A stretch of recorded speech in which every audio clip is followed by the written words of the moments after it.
Bismillahirrahmanirrahim. Assalamualaikum warahmatullahi wabarakatuh.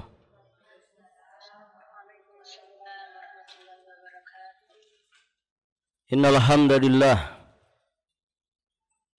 nahmaduhu ta'ala wa nasta'inuhu wa nastaghfiruh wa nastahdihi wa natubu ilaih wa na'udzu billahi min syururi anfusina wa sayyiati a'malina. Man yahdihillahu fala mudilla lahu wa man yudlil fala hadiyalah.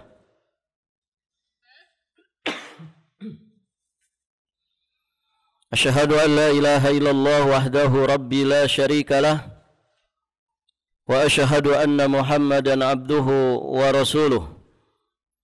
Qala Allah Ta'ala fi kitabihil karim, ya ayyuhalladzina amanu taqullaha haqqa tuqatih wa la tamutunna illa wa antum muslimun.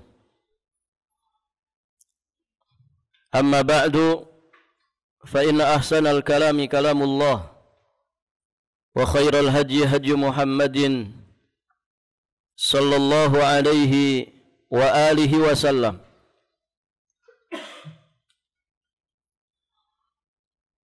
Para hadirin, akhwat wa ummahat fillah rahimani wa rahimakumullah.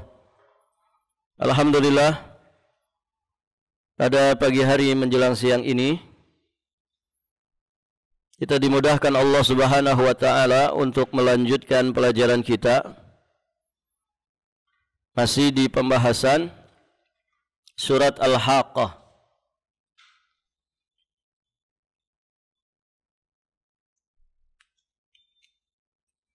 Kita akan membahas 4 ayat dari surat ini, yakni ayat yang ke-13 sampai ayat yang ke-16. Allah Subhanahu wa taala berfirman, ba'da a'udzu billahi as-sami'il 'alim minasyaitonir rajim. Fa idza nufikha fis-suri nafkhatun wahidah wa humilatil ardu wal jibalu fadukkata dakkatan wahidah fa yawma idzi waqa'atil waqi'ah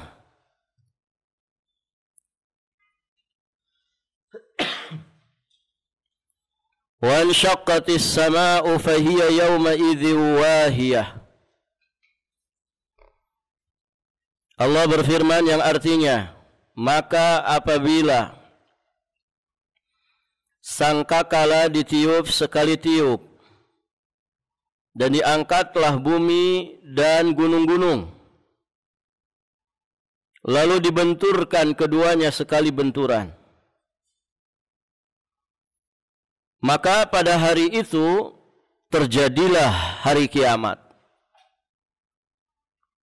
Langit juga terbelah karena pada hari itu langit rapuh.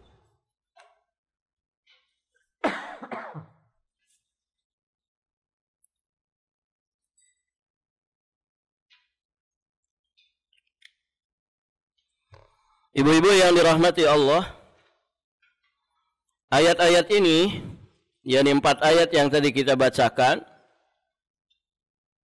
menjelaskan kepada kita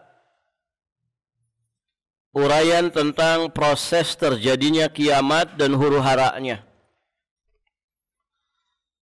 Dan tentunya seorang muslim penting untuk mempelajarinya, mentafakuri, mentadaburinya. Karena pembahasan ini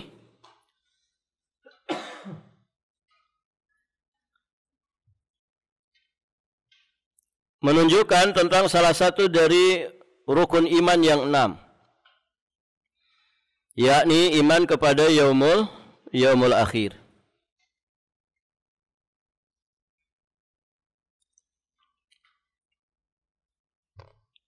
Dari 4 ayat yang disampaikan, kita bisa memahami di antara proses terjadinya kiamat dan juga huru haranya ada 3 ya. Pertama, ditiupnya sangkakala oleh malaikat Israfil. Malaikat Israfil yang bertugas meniup sangkakala. Nah, di sini disebutkan nafkhatu wahidah. 1 kali tiupan.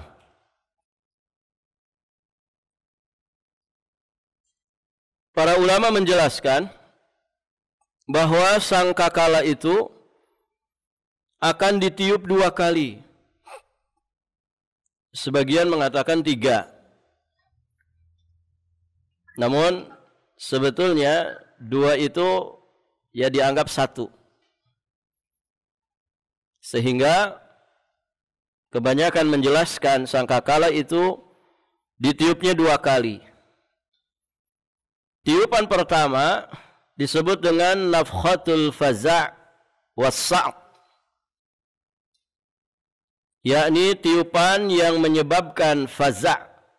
Faza' itu keterkejutan, kepanikan. Faza' itu kepanikan, as-sa'q itu keterkejutan.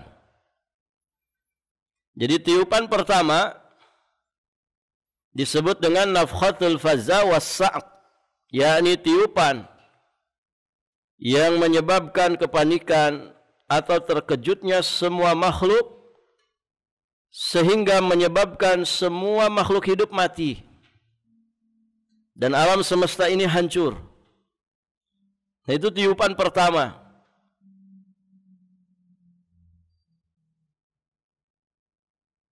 Di surat An-Naml ayat 87, Allah Subhanahu wa taala berfirman, "Wa yauma yunfakhu fis-sur fafazi'a." Ini yang disebut dengan nafkhatul faza'. Fafazi'a man fis samawati wa man fil ardh illa man syaa Allah wa kullun atauhu dakhirin. Dan ingatlah hari ketika ditiup sangkakala. Fafazi'a, maka terkejutlah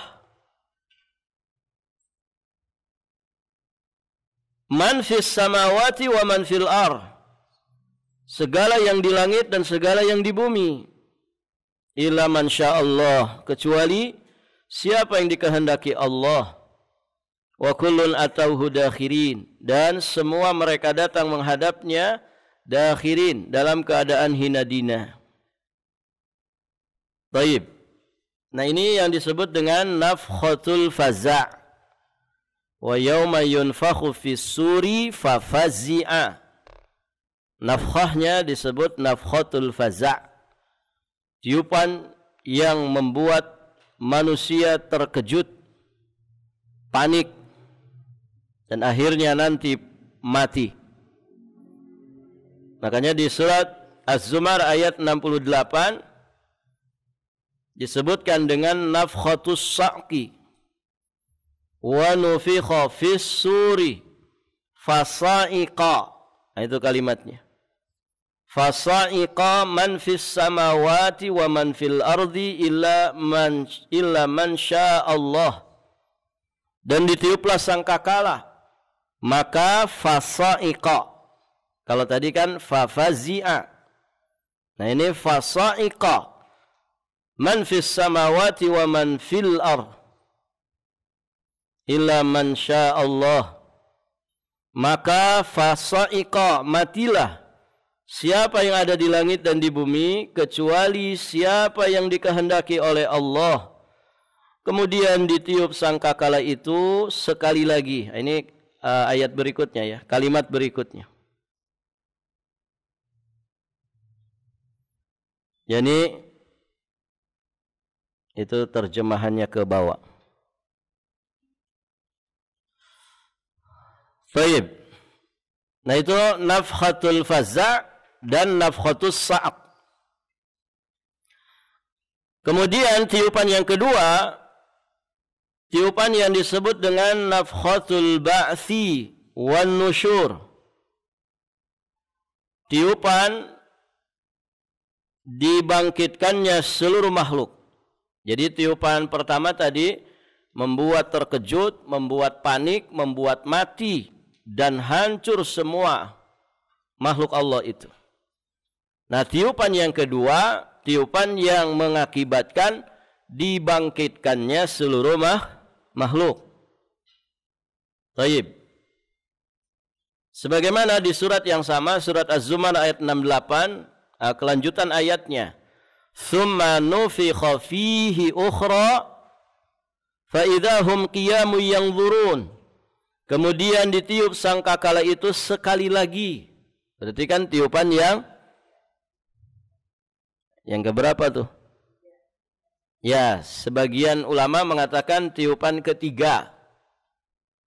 Tiupan pertama tiupan faza', tiupan kedua tiupan sa'aq, tiupan ketiga tiupan ba'ats. Namun tadi ya faza' dan sa'aq sebagian ulama menggabungkannya. Tiupan faza' ya juga tiupan sa'aq. Itu Ibu ya. Kalau ada yang membagi dua, maka faza' dan sa'aq itu digabungkan, satu itu juga. Kalau yang ada yang membaginya tiga, berarti dipisahkan. Ada tiupan faza', ada tiupan sa'aq, kemudian ada tiupan ba'ats. Baik. Tsumma nufikha fihi ukhra. Kemudian ditiup sangkakala itu sekali lagi. Berarti bisa tiupan kedua, bisa tiupan ketiga.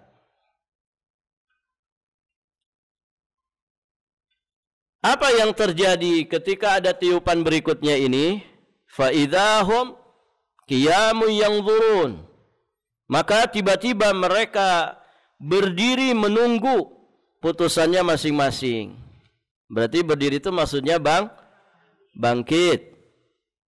Tadinya mereka binasa, kemudian dibangkitkan ya, seluruh makhluk untuk diputuskan keputusan mereka masing-masing. Di surat Yasin tentang tiupan kedua juga disebutkan di ayat ke-51. Wa nufikha fis suri fa idahum minal ajdasi ila rabbihim yansilun. Sangkakala pun ditiup dan seketika itu mereka bergerak cepat dari kuburnya.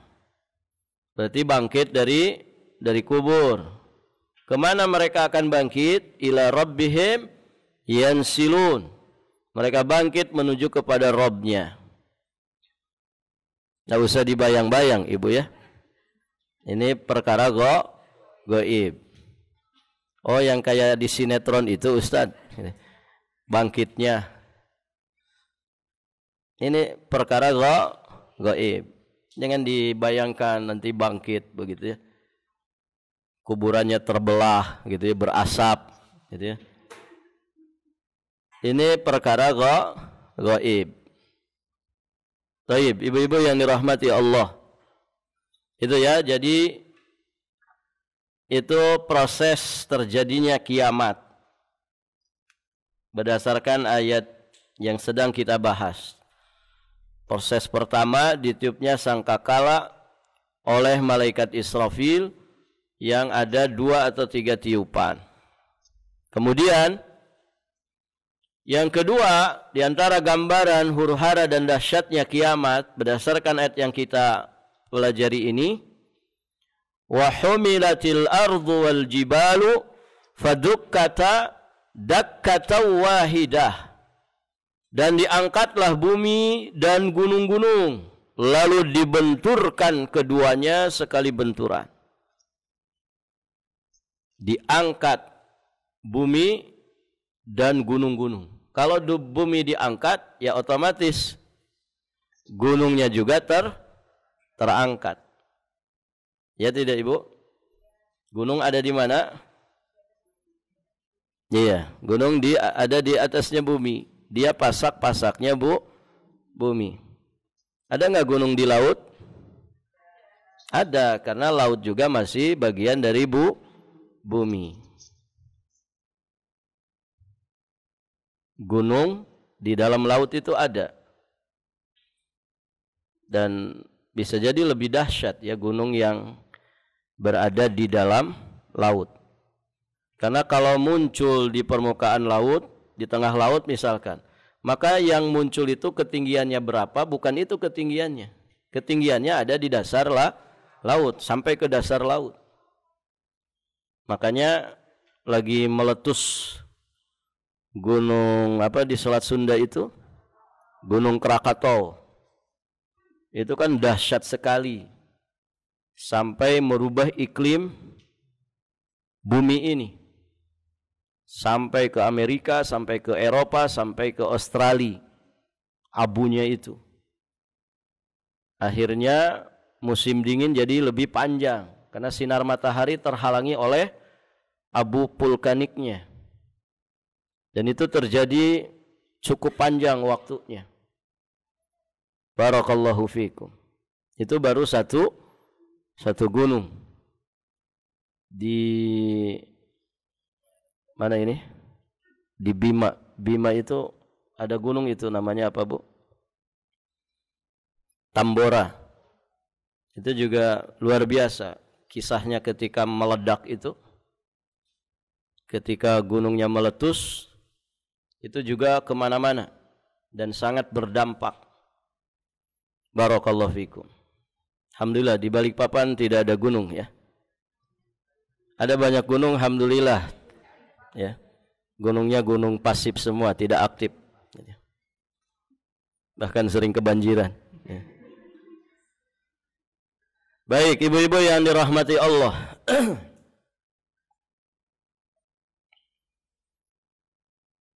Jadi di antara gambaran dahsyatnya kiamat, bumi serta gunung-gunung diangkat lalu dibenturkan dengan sekali benturan.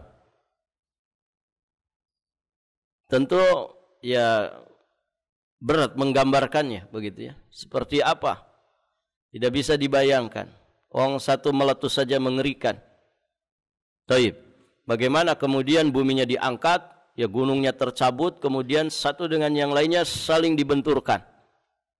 Maka di surat Al-Kahfi Allah juga menyatakan wa yauma nusayyirul jibala wa taral arda barizatan wa hasyarnahum falam nughadir minhum ahada. Ingatlah pada hari ketika kami perjalankan gunung-gunung. Jadi gunung-gunung nanti ibu berjalan dengan kuasa Allah. Kayak gimana gunung berjalan? Gitu ya. Untuk apa ini? Untuk dihancurkan. Dan kau melihat bumi itu jadi rata. Kami kumpulkan mereka semua, yakni seluruh manusia, dan tidak kami tinggalkan seorang pun dari mereka. Ini keadaan bumi dan gunung ketika terjadinya kiamat. Maka dari sini kita memahami berguncangnya bumi, bergeraknya gunung, hal itu menandakan bahwa telah terjadi gempa yang sangat dahsyat yang menghancurkan seluruh yang ada di permukaan bumi ini, termasuk manusia yang menjadi penghuninya. Barakallahu fikum. Bergoncang ya. Mudahnya gini saja ya. Kalau ada tanah misalkan ibu punya kebun, misalkan punya sebidang tanah, ada pohonnya di situ. Ibu rabut pohonnya, ibu cabut. Kira-kira tanah di samping-sampingnya rusak enggak? Rusak, kan jelas. Dia berguncang, ya jadi terbelah begitu ya. Kemudian hancur berantakan. Nah begitu. Nah, gunung itu kan pasaknya bumi. Gunung itu pasaknya bumi. Ketika kemudian buminya berguncang dahsyat, ya gunungnya pasti tercabut. Taib, ibu-ibu yang dirahmati Allah. Di surat yang lainnya, di surat Al-Muzammil, ayat ke-14, Allah Subhanahu wa taala juga berfirman, yauma tarjuful ardu wal jibalu wa kanatil jibalu kathiban mahila. Pada hari bumi dan gunung-gunung bergoncangan dan menjadilah gunung-gunung itu tumpukan-tumpukan pasir yang berterbangan. Jadi ringan banget. Bumi berguncang sekeras-kerasnya. Idza zulzilatil ardu zilzalaha. Idza zulzilat. Apabila bumi itu berguncang dengan seguncang-guncangnya. Wa akhrajatil ardu athqalaha. Idza zulzilatil ardu zilzalaha wa akhrajatil ardu athqalaha. Maka bumi itu mengeluarkan athqalaha. Athqal itu dari sakilun. Sakilun itu artinya beban berat, berat. Athqal berarti si bumi itu memuntahkan beban-beban berat yang dikandungnya, yang ada di dalam kandungannya. Berarti semua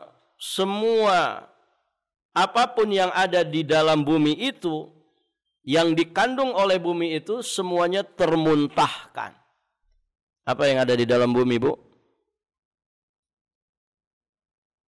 Ya batu bara, ya tembaga, ya emas, ya api, ya kan? Kalau gunung aktif itu, gunung berapi aktif, di bawahnya apa? Di bawahnya apa, Bu? Ada guru IPA di sini? Gunung berapi itu di bawahnya apa? Hah? Lupa lagi pelajaran IPA-nya. Murojaah.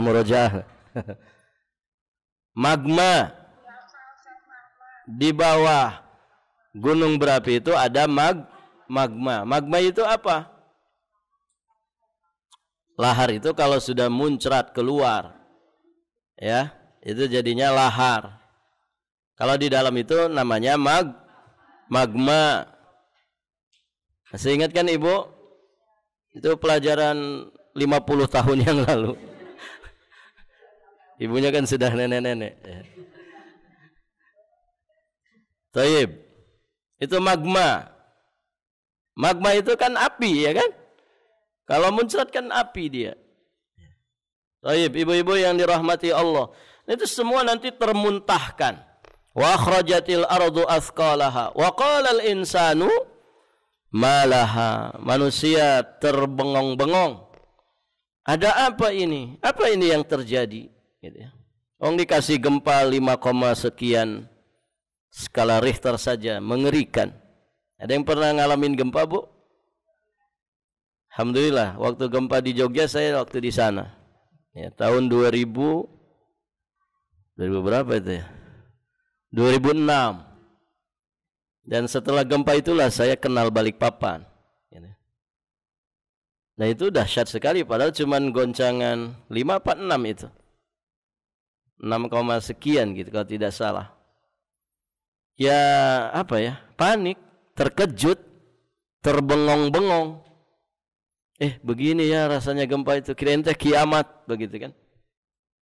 Saking terkejutnya kita. Itu cuma 6, loh.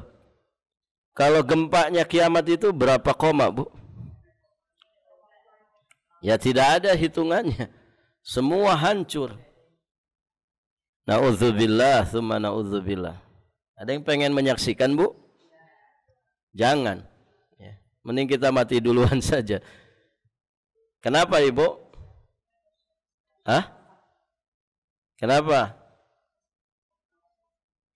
Karena kiamat itu tidak akan menimpa kecuali kepada seburuk-buruk makhluk, seburuk-buruk manusia. Jadi kalau kita merasakan dahsyatnya kiamat, ya kita itu berarti tergolong seburuk-buruk manusia. Kenapa? Karena sebelum dihancurkannya alam semesta ini dengan kiamat kubro itu, nanti ruhnya orang-orang yang ada iman di dalam hatinya itu akan akan dicabut. Ya, dengan angin yang sepoi kemudian mencabut ruh-ruh mereka. Sehingga orang beriman tidak menyaksikan dahsyatnya kiamat. Jadi jangan penasaran, gitu. Jangan penasaran. Barakallahu fikum. Gunung dan bukit menjadi berserakan, bercerai-berai, sangat ringan sekali, seperti tumpukan pasir yang berterbangan. Di surat apa itu? Al-Qari'ah. Yauma yakunun nasu kal farashil mabthuth wa takunul jibalu kal ihnil manfush. Apa artinya itu? Wa takunul jibal kal ihnil manfus. Al-Qari'ah. Mal Qari'ah. Wa ma adra kamal Qari'ah. Yauma yakunun nas kal farashil mabthus. Nah, tentang jibal, tentang gunungnya apa? Wa takunul jibalu kal ihnil manfush. Dan gunung-gunung seperti bulu yang dihambur-hamburkan. Bulu yang dihambur-hamburkan, berterbangan, menunjukkan betapa ringannya gunung itu, sehingga terhambur, ya, seperti kapas yang dihambur-hamburkan. Ya. Baik, ibu-ibu yang dirahmati Allah. Nah, ini menunjukkan bahwa gunung itu menjadi ringan sekali. Padahal sebelumnya gunung itu sesuatu yang berat, lagi kokoh, dan dia menjadi wal jibala autada, menjadi pasaknya bumi. Nah, di hari kiamat itu jadi enteng banget, seperti bulu yang berterbangan. Nah, ini dahsyatnya kiamat. Kemudian yang ketiga kita ambil dari ayat 16. Wan syaqqatis sama'u fahiya yawma idzi wahiyah. Langit juga terbelah. Kenapa langit terbelah? Karena pada hari itu langit rapuh. Ya, kalau rapuh itu kan berarti gampang belah. Kalau hati rapuh, terbelah enggak, Ibu? Ya. Ada anak kecil gitu ya. Anak kecil dia kecewa sama uminya, sama abinya. Kemudian dia menggambar, kata orang gambar lope, tapi yang terbelah jadi dua, gitu. Maksudnya apa itu, Ibu? Iya, terbelah hatinya. Maksudnya apa? Dia patah hati, disodorkan ke umi, ke abinya, gitu ya. Barakallahu fikum. Di WhatsApp juga kan ada ya. Ibu kalau lagi ngambek sama suami kan ngirimin itu tuh. Gambar hati yang terbelah. Berarti hatinya rapuh. Barakallahu fikum. Baik. Ibu-ibu yang dirahmati Allah. Jadi gambaran yang ketiga, langit terbelah karena pada hari itu langit rapuh. Pernah ke langit, Ibu? Ke langit-langit saja mungkin belum pernah. Langit. Kalau Ibu naik pesawat, itu naik langit atau apa? Tidak, ya. Langit itu jauh. Di kitab Tauhid, di bab-bab terakhir, itu disebutkan beberapa asar. Jadi jarak bumi kita ke langit dunia, itu 500 tahun perjalanan. Langit dunia itu lapisannya juga tebalnya 500 tahun perjalanan. Langit pertama jaraknya ke langit kedua 500 tahun perjalanan. Tebal lapis langit yang kedua juga 500 tahun perjalanan. Terus 7 lapis langit ke atas. Barakallahu fikum. Nah, nanti pada hari kiamat langit itu terbelah. Kayak mana itu, Bu? Allahu a'lam. Begitu dahsyatnya. Di ayat-ayat yang lain dijelaskan langit itu bergoncang. Yauma tamurus sama'u maura. Ya, di surat At-Tur ayat 9. Pada hari ketika langit benar-benar bergoncang. Langit bergetar, bergoncang.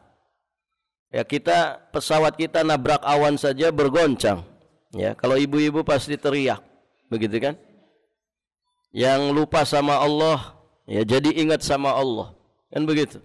Padahal cuman nabrak awan. Awan cumulonimbus apa namanya, Bu? Ya. Bukan nabrak langit kan itu ya. Hanya nabrak awan.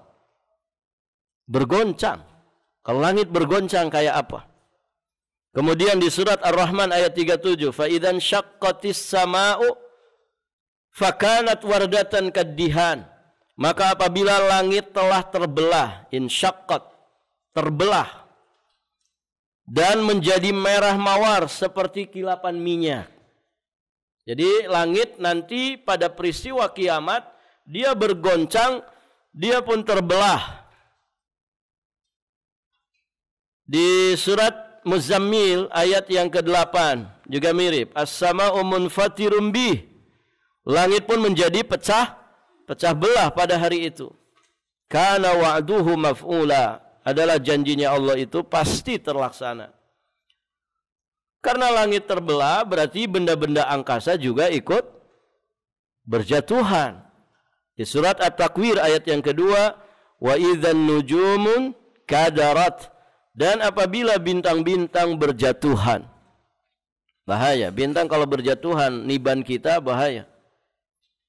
Ya. Taib.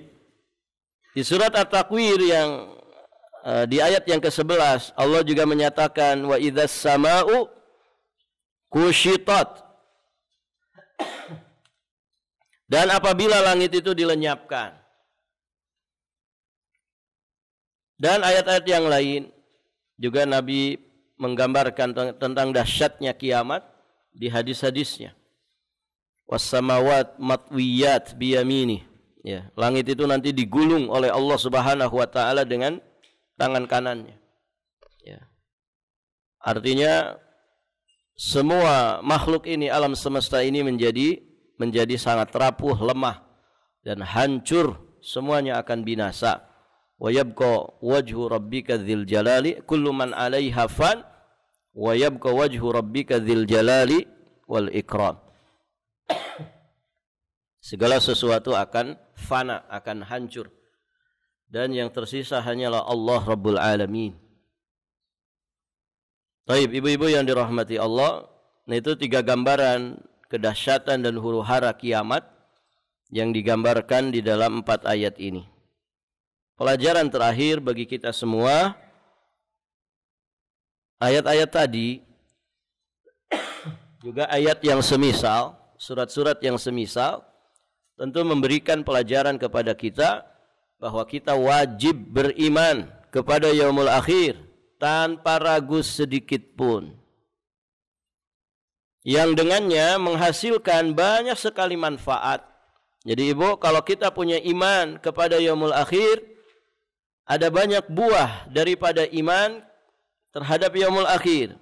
Pertama, di antaranya mendidik manusia untuk belajar dalam rangka memprediksi dan mempersiapkan masa depannya, mengukir masa depan dengan cara belajar agama.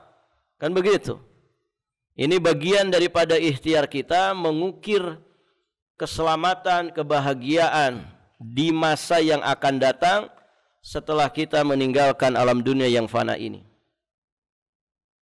Jadi orang yang iman kepada yaumul akhir terdidik dia untuk kemudian senantiasa belajar terus dan belajar.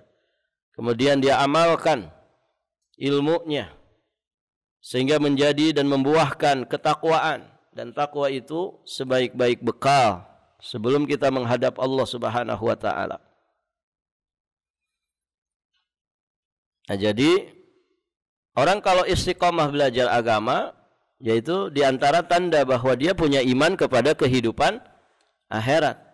Nabi kan sudah menyatakan jalan termudah menuju surga itu apa, Bu? Jalan termudah menuju surga itu apa? Belajar agama. Belajar agama. Nah itu. Jadi yang sedang kita tempuh ini sejatinya jalan termudah. Banyak jalan-jalan yang mengantarkan kita kepada surga Allah. Namun Nabi sudah menyatakan jalan termudah menuju surga itu ya belajar. Ini hadis ini kalau kita resapi bersama sejatinya cukup untuk menjadikan kita istiqomah belajar agama. Karena ini jalan paling mudah. Kita kan senang yang mudah-mudah kan Ibu? Ya tidak? Manusia kan tabiatnya senang yang mudah-mudah. Ya walaupun ada orang yang justru mencari yang susah-susah. Tapi rata-rata senang dengan yang mudah. Nah jalan yang mengantarkan kita ke surga Allah sudah dinyatakan oleh Nabi, jalan termudahnya adalah belajar agama. Ya.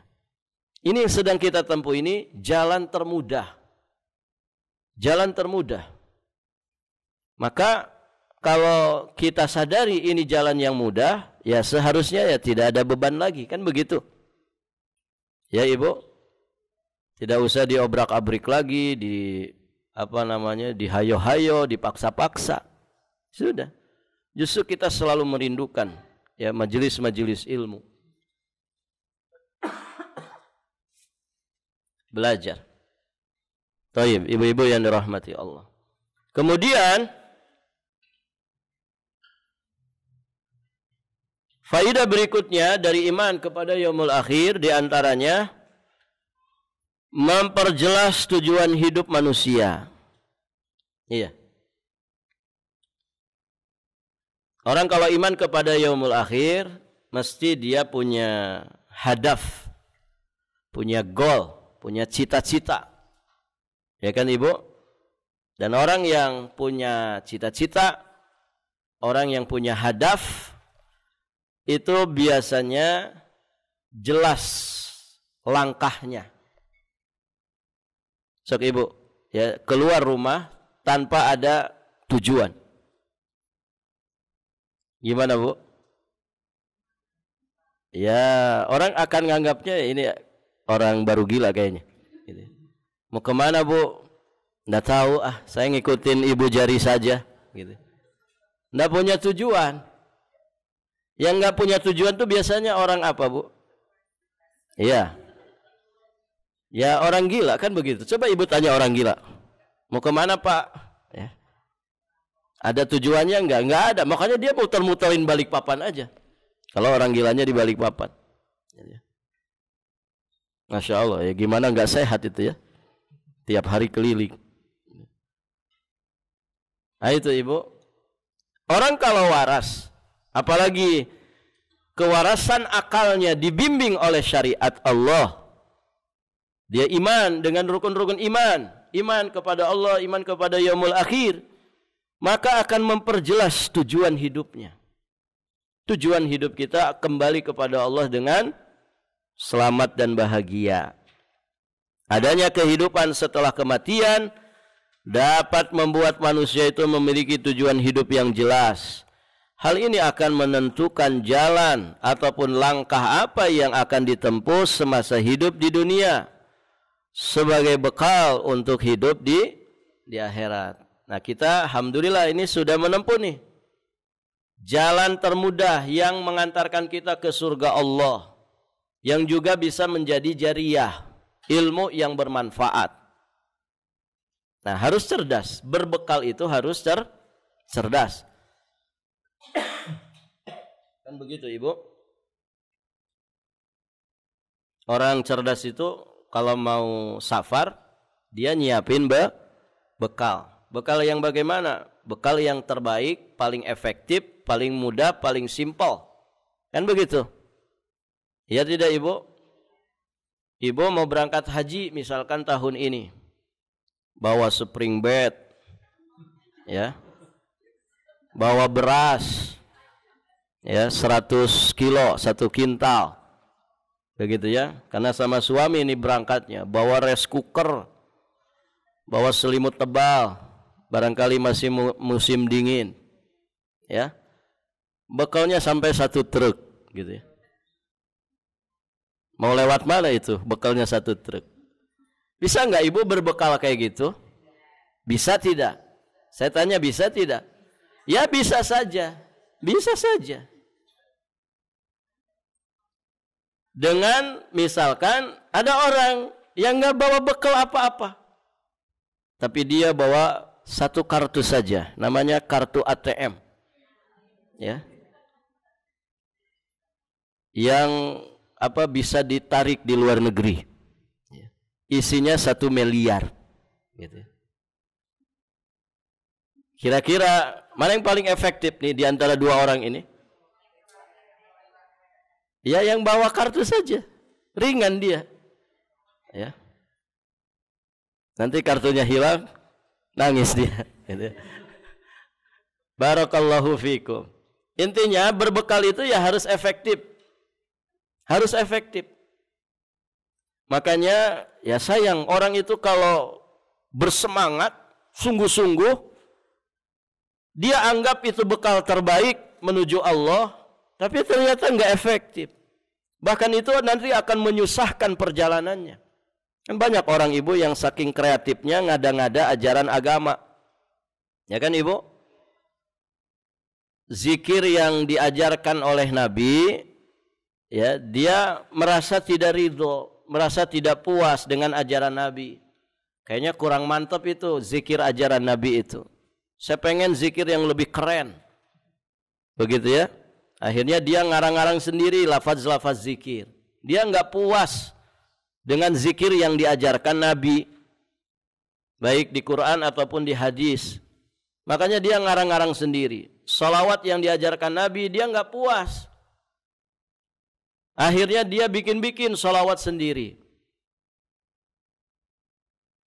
Kalau kemudian modelnya begitu, diajarkan oleh Nabi zikir itu begini, kaifiatnya begini.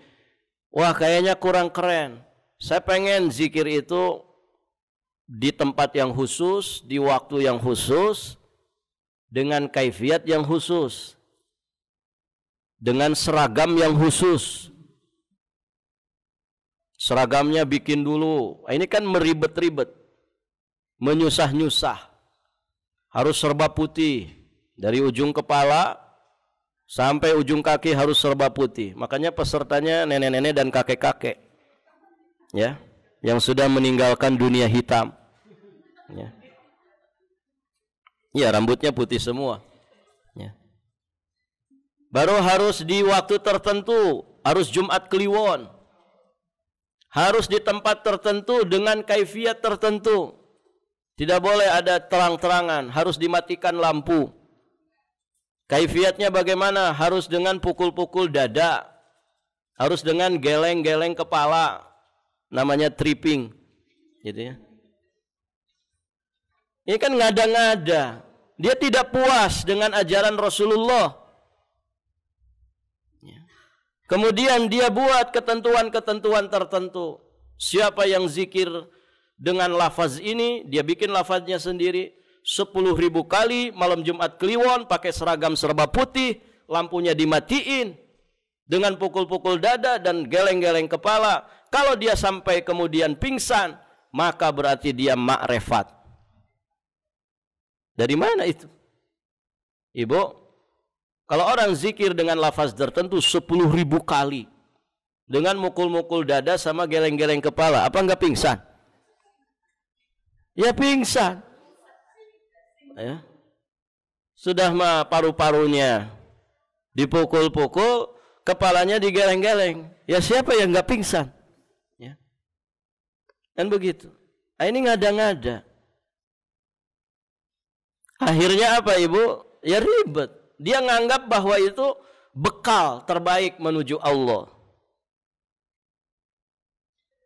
Kita lihat nih bekal Anda ini benar apa enggak? Jangan-jangan malah menyengsarakan dirimu sendiri nanti di perjalanan. Nah itu ibu-ibu yang dirahmati Allah. Jadi orang kalau punya iman kepada kehidupan akhirat, dia mesti punya tujuan yang jelas dalam hidup. Dan dia manfaatkan perjalanan hidup ini dengan membekali diri bekal terbaik dan paling efektif. Apa bekal paling efektif? ilmu yang bermanfaat, amal soleh, kemudian ketakwaan kita kepada Allah. Pahala yang berlimpah, yang mesti kita buru. Melakukan percepatan. Nah, kalau orang di dunia pengen cepat kaya, kan begitu Bu? Dia kemudian menggali caranya bagaimana nih supaya saya bisa cepat kaya. Ada istilah orang faktor X, begitu ya.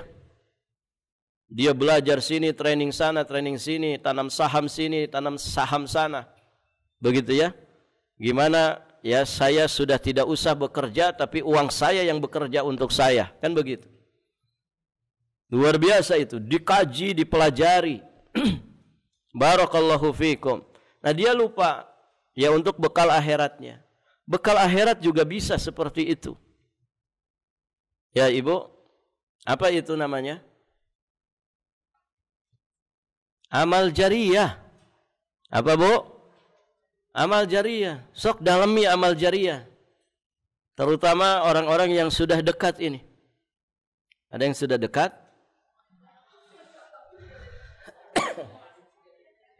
Hah? Ngaku saja Bu. Semoga Allah panjangkan usia kita di atas keistiqomahan dan di atas ketaatan. Amal jariyah itu percepatan kita mendapatkan bekal. Ya Ibu, Masya Allah. Sok gali amal jariyah ini apa saja sih? Kan banyak amal jariyah itu. Ilmu yang bermanfaat, yang diajarkan, yang disampaikan, didakwahkan. Apalagi sedekah jariyah dengan rinciannya. Gali sumur, ngalirkan air, wakaf mushaf, kemudian membangun masjid, ya, mengkafil anak yatim. Oh, banyak sekali itu sedekah jariyah. Kemudian anak soleh. Nah, Ibu harus nyari mana yang Allah mudahkan untuk kita. Ustaz, kalau saya harta susah, hidup saya ya miskin enggak, tapi cukup saja. Tapi saya punya kelebihan. Apa kelebihannya? Saya gampang hamil. Ya. Dan mudah melahirkan. Berarti terus saja produksi anak. Gitu kan? Bikin 11 anak, 12 anak begitu Ibu. Didik dengan baik. Enggak banyak harta saya, tapi saya punya peluang dimudahkan Allah, punya bisa banyak anak. Kan ada Ibu ya, wanita yang modelnya begitu. Masya Allah. Terutama orang-orang zaman dulu dengan segala keterbatasannya. Luar biasa kan Ibu. Menunjukkan bahwa tawakal mereka teruji. Orang-orang sekarang tipis tawakalnya. Takut banyak anak itu. Apalagi banyak istri. Gitu.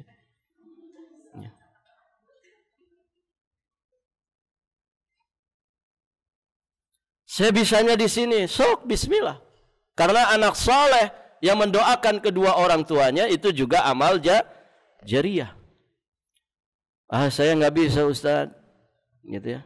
Kalau ngedidik anak, punya banyak anak, tapi Allah mudahkan saya punya banyak harta. Alhamdulillah. Wakafkan tanah buat pesantren, bangun masjid. Ibu, saya kemarin ketemu seseorang tajir melintir. Saya datangi kantornya bersama teman-teman 3 tingkat itu. Masya Allah, di Jawa sana. Itu anak buahnya bilang, adiknya atau kakaknya. Omset bulanannya bersih. Kalau nggak salah 50 M. Ya. 50 miliar, ya. 20 ya, 20. Itu kalau digabungkan setahun sekian begitu. Kalau salah belasan atau 20 miliar. Ya, kita 1 bulan dapat 1 miliar saja kan luar biasa Ibu ya. Luar biasa. Ini bagaimana kalau belasan miliar? Ibu tahu jariyahnya di mana-mana. Sudah bangun masjid itu ada mungkin antara 5 sampai 10. Sudah bangun masjid. Ibu sudah berapa masjid yang dibangun, Bu? Insya Allah. Ya. Semoga Allah beri kesempatan. Ya. Luar biasa. Karyawannya 70 orang diumrohkan. Ya. 70 orang. Kalau harganya 30 juta saja, kali 70, piro, Bu? Ya. 30 kali 70. 2 miliar, 2,1 miliar ya. 2,1 miliar. Ya. Ibu, 70 karyawan yang diumrohkan gratis misalkan. Kira-kira mendoakan ownernya enggak? Mendoakan. Dia sujud di hadapan Ka'bah, nangis mungkin. Ya Allah, saya bisa sampai sini dengan wasilah bosku. Ya. Dengan wasilah bosku. Ya. Sehatkan dia, panjangkan umurnya. Minimal itu tuh. Masukkan dia ke surga. Luar biasa itu. Satu orang saja mendoakan diijabah oleh Allah sudah luar biasa. Bagaimana kalau 70 orang? Nah, ini luar biasa. Ya. Itu namanya kecerdasan. Mungkin orangnya bukan ulama, tapi dari sisi pahala dia bisa bersaing dengan para ulama. Dia mungkin orang biasa, tidak juga dikenal mungkin, ya. Tapi dia dikenal di langit. Ya. Nah itu, jadi kita berlomba. Apa nih yang Allah mudahkan untuk kita? Dan harus husnudzon kepada Allah. Husnudzon kepada Allah. Jangan pesimis. Ustaz, tampang-tampang saya apalah aku, begitu. Da aku mah apa atuh, gitu ya. Jangan begitu, Bu. Semua kita berpeluang. Semua kita berpeluang. Kok jatahnya sama? Ya. Ibu yang sekarang usianya di atas 63, Masya Allah. Abu Bakar As-Siddiq wafatnya usia 63. Nabi Muhammad wafatnya usia 63. Artinya apa? Kesempatan masih ada. Ayo berlomba. Di satu sisi, di satu pintu kita nggak bisa masuk, di pintu yang lain pasti ada. Manusia itu diciptakan oleh Allah memiliki keunikan masing-masing. Jangan kecil hati. Dunia ini perlombaan dalam kebaikan. Kita boleh iri kepada satu sosok yang luar biasa, tapi kita juga bisa bersaing dengan dia dari sisi yang lain. Kita iri kepada orang-orang yang berilmu, mengamalkan ilmunya dan mendakwahkan ilmunya. Tapi kita juga tidak boleh kecil hati. Kita bisa menyaingi pahalanya dengan sisi yang Allah mudahkan untuk kita. Saya saingi dia dengan harta saya. Begitu. Saya saingi dia dengan banyaknya anak saya yang saya didik dengan sebaik-baiknya. Dan demikian seterusnya. Jangan persaingan itu di urusan dunia saja. Urusan akhirat kita mesti bersaing. Begitu. Apabila kita tidak bisa menyaingi orang dalam urusan dunianya, maka saingi dia dalam urusan agamanya. Kamu boleh di dunia dikatakan raja Jawa, raja Nusantara, raja dunia. Ya, tapi saya bisa menyaingi dirimu menjadi raja di akhirat. Begitu. Kamu boleh di dunia ini jadi orang terkenal, tidak ada masalah. Tapi saya akan berusaha menjadi orang terkenal di akhirat. Saingi manusia dari sisi agamanya. Nah itu ibu-ibu yang dirahmati Allah. Jangan pesimis, jangan berkecil hati. Karena tidak boleh membatasi rahmat Allah. Ustaz, tampang saya ini rasa-rasanya. Tidak seperti itu. Oh, Anda membatasi rahmat Allah. Anda membatasi kemahakuasaan Allah, kemahakayaan Allah. Jangan membatasi. Karena dengan demikian berarti Anda suudzon kepada Allah, buruk sangka kepada Allah. Ibu tahu Bilal bin Rabah? Kalau mengandalkan tampang, ya tampangnya Bilal bin Rabah. Ya. Tapi beliau menjadi manusia istimewa dan mulia di sisi Allah, kemudian di sisi Nabi-Nya. Kenapa? Karena manusia punya keunikan masing-masing. Jangan merendahkan siapapun. Boleh jadi ilmu dia tidak setinggi ilmu kita. Tapi bisa jadi dia punya sisi lain yang ternyata bisa menyaingi pahala kita. Mungkin dari sisi hartanya, dari sisi kualitas imannya, keikhlasannya. Ya. Nah itu ibu-ibu yang dirahmati Allah. Nah itu bekal. Orang cerdas berbekal. Dengan bekal yang terbaik, efektif, dan memudahkan dia untuk bisa selamat di kehidupan akhiratnya. Kemudian ibu-ibu yang dirahmati Allah, di antara manfaat dari iman kepada yaumul akhir yang berikutnya, jelas bisa meningkatkan iman dan takwa. Menghasilkan rasa takut yang begitu mendalam akan perbuatan maksiat. Dan juga dia takut dari siksa api neraka. Karena dia yakin ada hari perhitungan. Segala apapun yang dilakukan manusia saat di dunia akan mendapatkan balasan kelak di akhirat. Jadi lebih termanage hidupnya, lebih terkontrol hidupnya. Dia punya rem pakem untuk tidak bermudah-mudahan di dalam dosa dan maksiat. Karena dia yakin ada hari perhitungan. Kemudian akan muncul semangatnya melakukan ketaatan dan berkarya dalam kebaikan. Nah ini juga buah dari iman kepada yaumul akhir. Dia semangat, konsisten.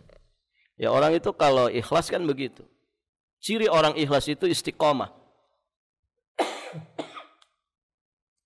Kemudian dia berusaha berkarya dalam kebaikan. Apapun itu. Ya, punya karya di dalam kebaikan. Barakallahu fikum. Dan terakhir, iman kepada yaumul akhir juga menjadi hiburan bagi seorang mukmin. Apa yang hilang di dunia pasti Allah akan gantikan di akhirat. Sehingga ada harapan dia mendapatkan balasan yang sempurna di akhirat kelak. Ya, orang punya iman kepada kehidupan akhirat, dia tidak akan silau dengan dunia. Ya, tidak akan wah dengan kemewahan dunia. Biasa saja dunia itu. Ya.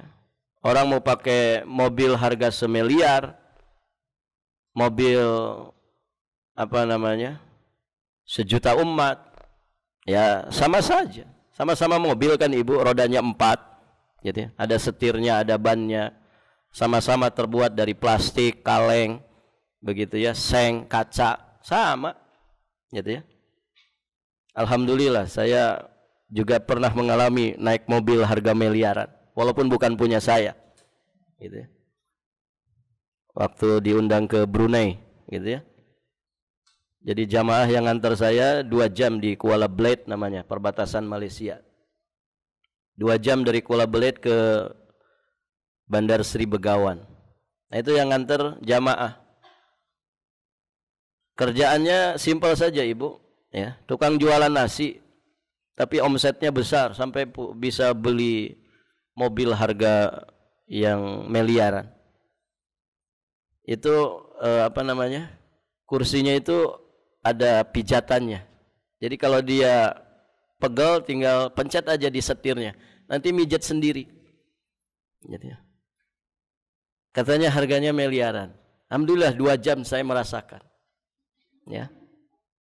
Rasanya bagaimana? Sama saja. Sama-sama duduk begitu ya. Sama-sama di dalam mobil. Ya, bedanya kalau ada gajlukan saja gitu. Kalau yang murah kan bertak-bertak gitu ya. Kalau yang mahal nyet-nyet gitu kan. Bedanya itu saja. Tapi sama-sama mobil gitu ya. Barakallahu fikum. Jadi dunia itu tidak wah. Biasa aja. Semewah apapun tidak wah.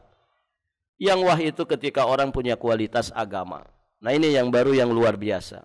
Yang dikatakan oleh Allah, inna akramakum indallahi atqakum.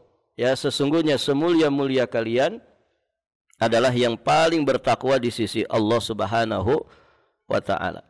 Nah, demikian ibu-ibu yang dirahmati Allah. Baik Ibu, mohon maaf sampai di sini saja ya. Saya jematannya di kilo 13 masuk ke dalam. Gitu ya. Jadi butuh perjalanan ke sana. Kita akhiri sampai di sini saja. Insya Allah nanti kita lanjutkan di kesempatan berikutnya. Kita akhiri dan kita tutup dengan doa kafaratul majlis. Subhanakallahumma bihamdik, asyhadu an la ilaha illa anta astaghfiruka wa atubu ilaik. Assalamualaikum warahmatullahi wabarakatuh.